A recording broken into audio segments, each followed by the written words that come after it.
The dead internet theory is a theory that says that the internet will one day just be a network of bots talking to each other, devoid of any human interactions, devoid of life. In 2024, we already crossed the halfway point. More than half the traffic and bandwidth on the internet was just bots. Yet I would argue that we are getting closer and closer to the day that the internet is hit with what can only be described as a digital pandemic. I want you to meet Mythos, an AI model made by Anthropic. Mythos is a very unique AI. You can give this model any program, any software, and then it can read that software irrespective of the programming language or the operating system. Then it can find vulnerabilities in the code. And here it has two options. It can either create patches or it can write code to exploit those patches. Maybe even write exploits that can create more exploits. The answer is very open-ended. It's all about the prompt being given to the AI. But that ability goes a step further. See, Mythos can escape its sandbox. All AIs are in a container. Those containers are put around them so that the AI can have limitations, rules, and basically not run rampant onto any device it can find. You can't just make an AI model a virus onto itself because it is containerized. It's put into a container, not like a Docker container, but a virtual computer of sorts. Well, Mythos, because it can find vulnerabilities and exploit code so well, can escape its own sandbox. That is something a program has been unable to do. Break free of its shackles. And this threat is not going unnoticed. There's an article from April 13th. But the financial institutions of the world are worried that the entire global financial system might collapse. Almost every currency right now is digital. All the markets, all the trading is digital. Everything can now be touched by a model like Mythos and exploited. Overnight, every single bank, every single financial institution, all the services they use, every single program that makes up this entire web of services can be infiltrated, disabled, exploited, whatever. Now you don't have to be too worried because Anthropic is keeping Mythos under a lid. It's keeping it contained with limited access to very specific clients. If you go to this channel called 2-Minute Papers, you will find the very video that's pinned to the homepage.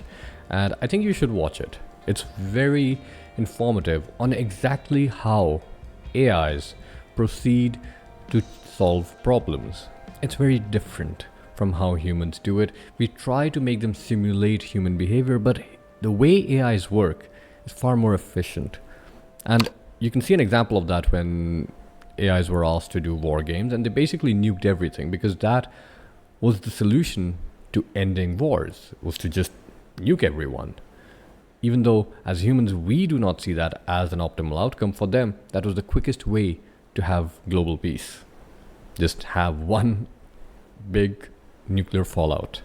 And in the same way, you can see in this video that the AI will eventually train itself to just break the game or find exploits within it, because that is the most efficient, that is the most straightforward way for it to reach its objective.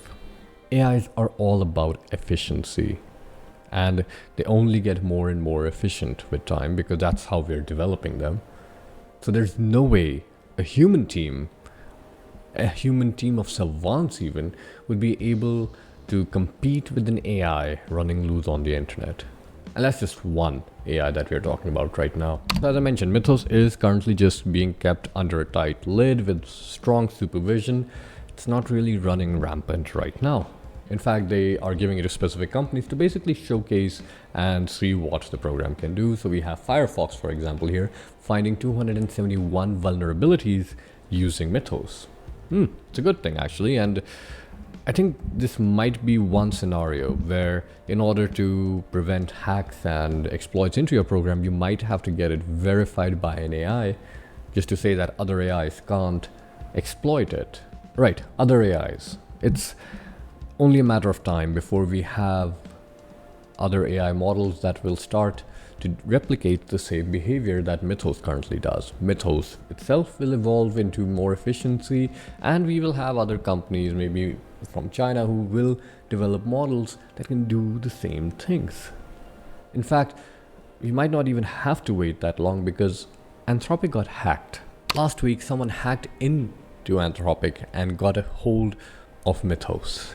That model is now out there. It's not even in the hands of a select few, it's in the hands of a few more. Even if not just Mythos itself, an AI like Mythos can wreak havoc on the internet. It can compromise any software that it's instructed to. It can nest itself in there, write code to keep exploiting more vulnerabilities, and basically dismantle infrastructure from inside out, or sleep inside it like a sleeper agent and just keep funneling information and making small edits. I mean, right now AI is already capable of replacing entire IT cells of governments. These are cells run by governments and political parties to curate public opinion, to make sure that the majority, the masses, think a particular way, they have a particular opinion. They already try to curb and control what kind of information and journalism reaches people. I made a video before about Israel using APAC to basically have Wikipedia put in the narrative that Israel wants. But what if Israel just decides that, hey, we're going to put an AI in there, it's going to make the changes we want and it won't leave a trace? Who's going to stop that? Who can even detect that? So a human cannot counter any of the effects that an AI agent like this can have, and so we'll need more AIs to counter each other. We'll have to safeguard softwares for humans by AIs to make sure other AIs don't infiltrate them, and very soon we'll be fighting AIs with AIs. It's not going to be pretty being on an internet that is constantly being run by hyper-intelligent bots trying to infiltrate and take advantage of every single exploit, every single flicker of change made across the internet. We might even have internets being subsectioned. Chinese internet different from the Indian internet, from the American internet, from the European internet. It's all going to get segregated so that AIs from different internets cannot touch each other. It's not going to be a global internet, it's just going to be national nets of some kind. And yeah, it's kind of going to look like what we had during the pandemic, making sure that devices and softwares do not get infected. We might even be heading towards a time where our softwares and devices have to be kept offline just so that they don't touch the internet and get affected. It's still out there in the future, we're not there yet, but we are getting very close to having at least the ability to do that, to really fall into that pit. The future might not actually be as cyberpunk as we want it to be. It might really just be more of Mad Max. So maybe back to the early 90s we go.